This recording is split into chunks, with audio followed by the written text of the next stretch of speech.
Hello दोस्तों, कैसे हैं आप लोग। मैं हूं सौरभ मिश्रा और आज हम बात करने वाले हैं अपने इस इन्वेस्टिंग के चैनल में शेयर मार्केट की।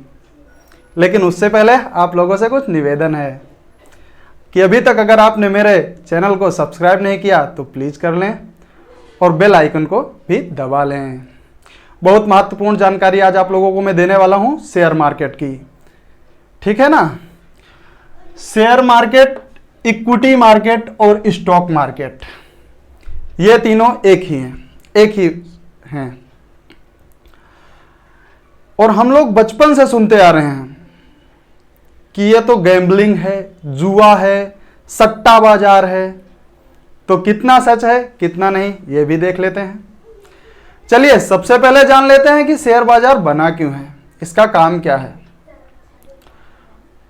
तो जो बड़े बड़े उद्योगपति हैं, टाटा, बिरला, अंबानी, इनके जैसे जो उद्योगपति हैं, इनकी जो कंपनी होती है, जब इनको उस कंपनी को ग्रो कराने के लिए अधिक पैसों की जरूरत होती है, ज्यादा पैसों की जरूरत होती है, तो इनके पास दो ऑप्शन रहते हैं पैसों को कलेक्ट करने के लिए, अपनी कंपनी को ग्रो कराने के लिए। पहला है बैंक, ये बैंक के पास जाएं और लोन लें और उस पर भारी इंटरेस्ट पे करें, ज्यादा ब्याज दें उस पर। एक तो ये हो गया। और दूसरा हो गया ये पब्लिक से पैसे लें, क्योंकि पब्लिक अगर थोड़ा थोड़ा भी देगी तो बहुत ज्यादा हो जाएगा। लेकिन पब्लिक से पैसे लेने के बदले में इन्हें अपनी कंपनी का कुछ हिस्सा देना पड़ता है, यानी कि पब्लिक में जो इनका शेयर लेता है वो भी इनकी कंपनी का मालिक बन जाता है, भले ही छोटे स्तर का। जैसे कि रिलायंस का आपके पास एक भी शेयर है तो आप रिलायंस के मालिक हैं। ये करने के लिए इनको सबसे पहले आना पड़ता है शेयर बाजार में NSE और BSE, यानी कि नेशनल स्टॉक एक्सचेंज और बॉम्बे स्टॉक एक्सचेंज। अपने भारत में दो स्टॉक एक्सचेंज हैं, NSE और BSE। इनमें ये आते हैं और अपना IPO लेकर आते हैं रजिस्टर्ड होने के लिए। IPO का मतलब होता है इनिशियल पब्लिक ऑफरिंग, मतलब सबसे पहले ये लोग पब्लिक को ऑफर करते हैं कि मेरी कंपनी है, आप इसके हिस्सेदार बन सकते हैं। और ये लोग उसका अपनी कंपनी के को कई भागों में डिवाइड करते हैं। जैसे 10,000 करोड़ की कंपनी है, 1,000 करोड़ की कंपनी है, छोटी बड़ी जैसी भी कंपनी है, उसको ज्यादा से ज्यादा हिस्सों में ये लोग डिवाइड कर देते हैं। लाख 2 लाख करोड़ों हिस्सों में डिवाइड करते हैं। जितने ज्यादा हिस्सों में कंपनी डिवाइड होगी, शेयर का प्राइस उतना ही कम होता है। तो एक IPO का रेट फिक्स होता है और जो पब्लिक होती है उस IPO को बाई करती है उसके फिक्स रेट पे, और उन लोगों को वो शेयर कुछ दिनों में मिल जाता है कंपनी का। और पब्लिक से काफी ज्यादा पैसा कंपनी को मिलता है वो अपनी कंपनी ग्रो कराने के लिए। चलिए NSE और BSE जान लेते हैं।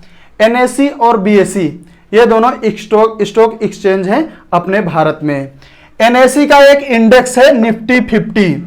निफ्टी 50 में भारत की जो बड़ी बड़ी 50 कंपनियां हैं वो इसमें रजिस्टर्ड, मतलब दिखाता है ये इंडेक्स कि आज निफ्टी का मूड कैसा, बाजार का मूड ये दिखाता है निफ्टी 50 कि आज बाजार अप रहा या डाउन रहा। जो टॉप की कंपनियां हैं वो इसमें दिखाती है। 50 कंपनियां, टॉप 50 जो ज्यादा प्रॉफिट दे रही होती हैं वो 50 कंपनियां, जैसे कि एयरटेल है, इंफोसिस है, हिंदुस्तान यूनिलीवर है, TCS है, विप्रो है, ऐसी तमाम सारी कंपनियां। और ऐसे ही BSE है। BSE जो है बॉम्बे स्टॉक एक्सचेंज, और इसका जो इंडेक्स है वो सेंसेक्स है। इसमें भारत की 30 सब बड़ी कंपनियां जो हैं, जो ज्यादा प्रॉफिट दे रही होती हैं, वो कंपनियां इसमें इंडेक्स के अंदर हैं। और इससे यह पता चलता है कि आज सेंसेक्स में उछाल है या गिरावट है, और बाजार का मूड भी ये दोनों से ही डिपेंड करता है कि आज बाजार अप है या डाउन है। तो निफ्टी इस समय पे प्रेजेंट टाइम में 19,500 के आसपास, और सेंसेक्स लगभग 64-65 के आसपास में ट्रेड कर रहा है। अच्छा, अब रिस्क भी देख लेते हैं एक बार कि रिस्क क्या है। यहां पे स्टॉक आया, हम लोगों ने खरीदा और कंपनियां भाग गई तो क्या होगा। जैसे कि हम लोग बैंक में पैसा जमा करते हैं, जैसे कि SBI है, पंजाब नेशनल बैंक है, प्राइवेट बैंक हैं, ICICI बैंक है, HDFC बैंक है, इनमें हम पैसा जमा करते हैं, आंख मूंद के जमा कर देते हैं। हमें विश्वास होता है कि ये पैसा कहीं जाने वाला नहीं। क्यों? क्योंकि इनके ऊपर बैठा हुआ है RBI, reserve bank of India, सरकारी सिस्टम। वो जिम्मेदारी लेके बैठा है कि कुछ मैं भगने नहीं दूंगा, पूरी निगरानी है मेरी इस पे। वैसे ही एनएसई और बीएसई के ऊपर भी सेबी की नजर होती है। जितनी भी कंपनियां लिस्टेड होती हैं वो सब सेबी द्वारा रेगुलेटेड होते हैं। सेबी उन पे नजर रखता है कि क्या कुछ फ्रॉड तो नहीं हो रहा है, ज्यादा प्राइस तो नहीं दिखाया जा रहा है, कुछ पंप डंप का मामला तो नहीं चल रहा है, ऑपरेटर कैसे ऑपरेट, मतलब कुछ भी अगर गलत होने वाला होता है तो सेबी उनको नोटिस जारी करता है कि आप, या फिर उनको जो है स्टॉक एक्सचेंज से निकाल देता है। सेबी का फुल फॉर्म है securities and exchange board of India. अब जो एनएसई और बीएसई हैं इनको डीमैट सेवाएं देती है एनएसडीएल और सीडीएसएल। एनएसई को डीमैट सेवाएं देती है एनएसडीएल, और सेंसेक्स जो है बीएसई को सीडीएसएल जो है सेवाएं देती है डीमैट की। अब जान लेते हैं डीमैट क्या है। शेयर बाजार में आपको शेयर खरीदने के लिए या बेचने के लिए 3 अकाउंट की जरूरत होती है। जैसे कि आपको पैसे जमा करने के लिए आप कहीं पे अकाउंट खुलवाते हैं बैंक में, वैसे भी ही यहाँ पे एक डीमैट अकाउंट, एक ट्रेडिंग अकाउंट और एक बैंक अकाउंट, 3 अकाउंट होंगे तभी आप शेयर का बाई और सेल कर सकते हैं। लेकिन इतना लंबा चौड़ा बताने की जरूरत नहीं है, बैंक अकाउंट आपके पास होगा ही।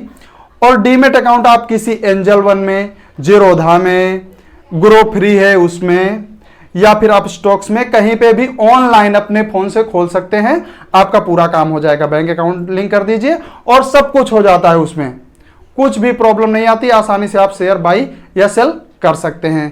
तो अभी तक तो रिस्क नहीं दिखा है। रिस्क कहां दिखता है, रिस्क भी आपको दिखा देते हैं। इन्वेस्टिंग के 2 तरीके हैं। शेयर बाजार में पैसे लगाने के 2 तरीके होते हैं।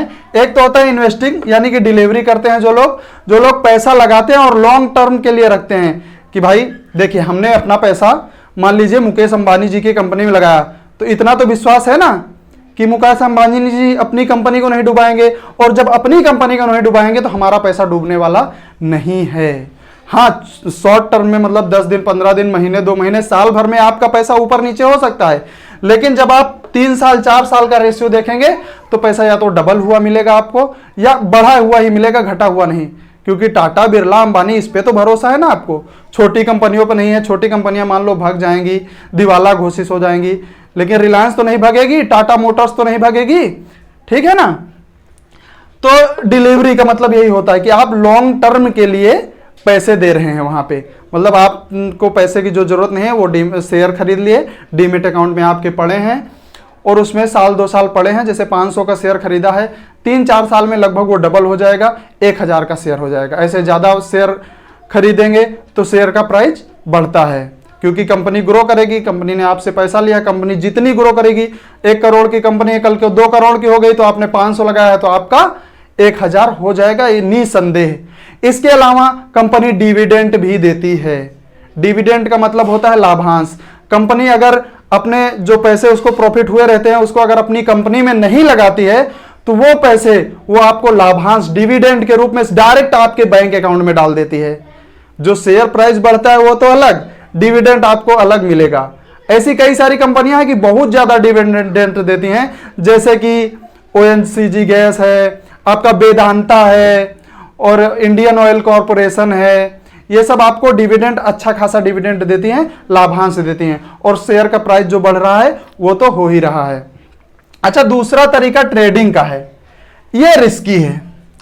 इसी की बात करते हैं कि लोग, आप सट्टा बाजार है, जुआ खाना है, क्या है, बहुत सारी बातें जो गैम्बलिंग की होती हैं वो इस ट्रेडिंग की वजह से हो रही हैं। लोग यहां नहीं आते हैं, उनको रातों रात करोड़पति बनना होता है, इसलिए वो ट्रेडिंग करने के लिए आते हैं। क्योंकि ट्रेडिंग में क्या होता है कि आपको एक इंट्राडे ट्रेड होता है, उसमें 9:15 से बाजार खुल जाता है। सोमवार से शुक्रवार तक बाजार खुलता है, शेयर मार्केट सोमवार से शुक्रवार तक खुलता है, 9:15 से शाम को 3:30 बजे तक। इसके बीच में उनको ट्रेड करना होता है। अब या तो शेयर का प्राइस ऊपर जाएगा या तो नीचे। एक तरीके की सब्जी मंडी है, जिसकी डिमांड बढ़ती है उसका शेयर प्राइस ऊपर जाता है, जिसकी डिमांड घटती है उसका शेयर प्राइस नीचे आता है। जैसे अचानक से कोई इन्वेस्टर आए और एक शेयर पे फोकस किए, ज्यादा पैसा लगाने लगे, तो फिर शेयर का प्राइस भागने लगेगा। इंट्राडे वाले ही ऐसे शेयर्स को पिक करते हैं, वो प्रेडिक्ट करते हैं, एक तरीके से गेस करते हैं कि हम किस पे पैसा लगाएं, किसका शेयर उछलने वाला है एक ही दिन के अंदर। तो ये तो तुक्का ही हुआ ना, अचानक से उसमें से बायर्स हट गए, लोग खरीदने वाले हट गए, तो क्या होगा, शेयर का प्राइस डायरेक्ट नीचे आएगा और आपको लॉस हो जाएगा। बड़ा लॉस होता है इसमें इंट्राडे एक दिन वाला है, एफएनओ होता है एक, फ्यूचर एंड ऑप्शन, उसमें और लॉस होता है और फायदा भी है। पता चली कि आप 5,000 रुपए लगाए हैं, उसका 25,000 हो जाए और 5,000 जीरो भी हो जाता है, तो ये रिस्की है। लेकिन ये बिल्कुल भी रिस्की नहीं है, बिल्कुल सेफ है। जैसे कि देख लीजिए, आपका LIC है, आपका बैंक है, आपका FD है। आपने ये तो सोचा होगा ना कि ये लोग हमारा पैसा लेते हैं और हमको ब्याज लाकर कहां से देते हैं, ये भी तो कहीं पैसा लगाते होंगे ना। हाँ, यहीं पे लगाते हैं। यही वो जगह है जहां पे सभी पैसा लगा रहे हैं, आपका ही पैसा सब यहां पे लगा रहे हैं, लेकिन आपको दे रहे हैं कितना, आधा भी नहीं देते हैं आपको। आप जो पैसा जमा करते हैं, क्योंकि आप क्या बिल्कुल रिस्क फ्री खेलना चाहते हैं। FD में है 3 साल बाद हमको मिल जाएगा, 6% के हिसाब से मिलता है। LIC में हमको मिल जाएगा, हर जगह आपको मिल जाएगा, यहां आपको डर लगता है। चलिए एक तरीका और जान लेते हैं। शेयर में मान लीजिए कि आपको बिल्कुल भी इंटरेस्ट नहीं है, कौन NSE, BSE, IPO, investing, intraday, कौन इतना मगजमारी करेगा, तो इसका भी तरीका है। आप चले जाइए म्यूचुअल फंड में। म्यूचुअल फंड का नाम सुने हैं ना। म्यूचुअल फंड जो होता है वो स्टॉक मार्केट में अपने पैसे को लगाता है, लेकिन वहां पे क्या होता है कि आप पैसे दे देते हैं, आपको बिल्कुल दिमाग नहीं चलाना कि हमको किस शेयर में पैसा लगाना है, कहां पैसा लगाना है, कुछ भी आपको नहीं दिमाग लगाना है। पूरा पैसा जो जिस आप म्यूचुअल फंड में लगाएंगे, उसका जो भी फंड मैनेजर होगा, फंड मैनेजर जो होगा वो आपके पैसों को अलग अलग अच्छी अच्छी कंपनियों में लगाएगा और उस पैसे से प्रॉफिट कमाएगा और उस प्रॉफिट में से 1% जितना वो रखेगा, बाकी सारा आपको दे देगा। तो अगर आपको बिल्कुल भी दिमाग नहीं लगाना है तो फिर आप म्यूचुअल फंड में जाइए, बहुत अच्छा ऑप्शन है। और आप अगर ज्यादा 1% ज्यादा कमाना चाहते हैं या फिर उससे भी ज्यादा कमा सकते हैं, अगर आप अच्छे अच्छे शेयर प्रेडिक्ट कर सकते हैं, अगर आप पढ़ सकते हैं अच्छे से, तो फिर खुद आइए भैया, अपना ट्रेडिंग अकाउंट, डीमेट अकाउंट खोलिए, एंजल वन में, जेरोधा में, किसी में भी, और अपना पैसा लगाइए और उस पैसे से प्रॉफिट बनाइए। साल में डबल भी हो जाता है।